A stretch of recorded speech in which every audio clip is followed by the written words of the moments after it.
This story marks the beginning of time.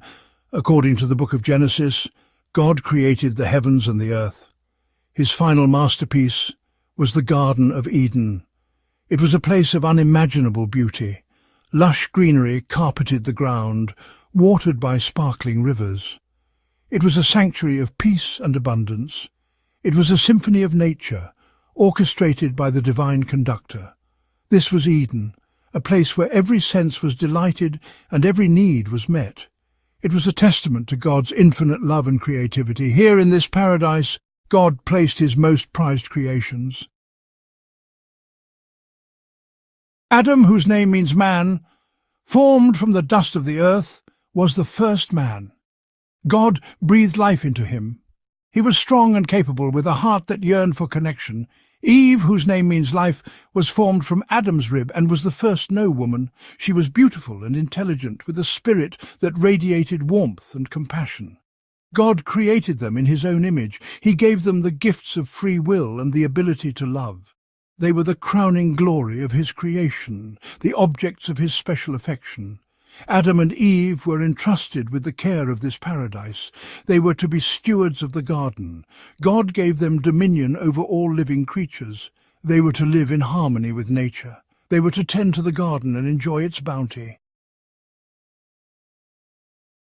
Life in Eden was idyllic. Adam and Eve lived in perfect harmony with God, with each other, and with all of creation. Days were spent exploring the wonders of their world, marveling at the intricate beauty of each flower and the playful antics of the animals.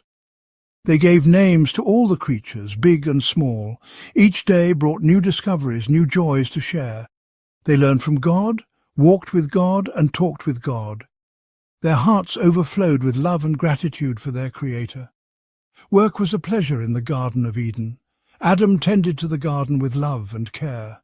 Eve found joy in her role as a helper and companion. There was no pain, no sorrow, no fear. Only peace, love, and joy filled their days. One day, a serpent, cunning and deceitful, approached Eve. With sly words it questioned God's command. "Did God really say you must not eat from any tree in the garden?" the serpent hissed. Its voice, smooth as silk, planted seeds of doubt in Eve's heart. Eve, captivated by the serpent's words, gazed at the forbidden fruit. The fruit, once unappealing, now seemed irresistible. It promised knowledge and wisdom. The serpent continued its deception. "You will not surely die," it whispered, "for God knows that when you eat of it, your eyes will be opened, and you will be like God, knowing good and evil." The seed of doubt blossomed into rebellion. Eve, tempted by the allure of forbidden knowledge, took a bite of the fruit. She gave some to Adam, who was with her, and he ate. In that moment, everything changed. They had disobeyed God's one command. No longer innocent, Adam and Eve felt shame for the first time. They hid from God, their nakedness a symbol of their disobedience. When God called out to them, their guilt and fear echoed in their trembling voices.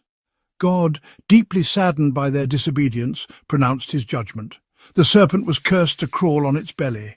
Pain and toil would be Eve's lot in life. Adam would struggle to provide for his family.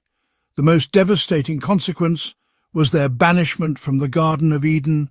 The paradise they had known, the perfect communion with God, was gone. They were cast out into a world now filled with thorns, thistles, and hardship.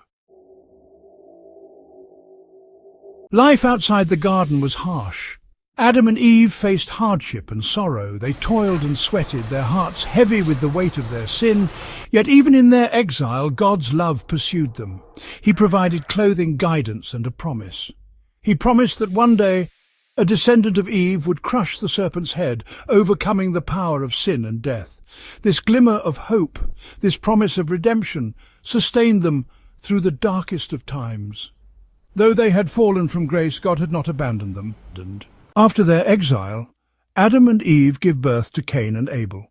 Several years later, she births another son named Seth. Cain, the firstborn, was a farmer, while Abel was a shepherd. One day they brought offerings to God. Abel's offering was accepted, but Cain's was not. Filled with jealousy and rage, Cain lured Abel into the fields and killed him. Eve, devastated by the loss of her son, fell into a deep depression.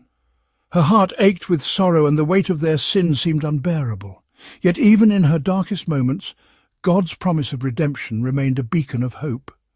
The tragic story of Cain and Abel marked the first fracture in humanity's fragile existence outside the garden. It was a stark reminder of how sin had tainted the purity of creation, leading to jealousy, anger, and ultimately fratricide. Despite the darkness that enveloped their lives, Adam and Eve clung to the promise that one day redemption would come. Their faith in God's promise was the thread that held them together, a glimmer of light in an otherwise shadowed world.